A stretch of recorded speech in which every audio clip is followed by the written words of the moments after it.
Afternoon আমি সবাইকে বলছি। আজকে আমার বড় পিসি এসেছিলো অনেকদিন আগে, তো আমি মামা বাড়িতে ছিলাম, সেই জন্য আজকে সুন্দর মেনু রান্না করেছে। তো আমি দেখাই। সব থেকে প্রথমে আমার ফেভারিট হচ্ছে দই কাতলা, যেটা আমি আগেও 3 দিন খেয়েছি। আর এটা হচ্ছে ডাল, এখানে কালো কালো কী দিয়ে আছে আমি জানি না, কালো জিরে। কালো জিরে। এটা হচ্ছে পটল চিংড়ি, মানে পটল হচ্ছে এই যে চিংড়ি। আর এই যে হচ্ছে বেগুন ভাজা।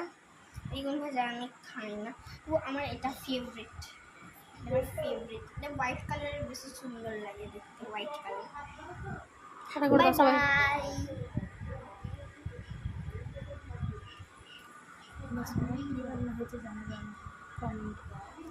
সবার কি রান্না হয়েছে কমেন্টে আমায় জানাবে।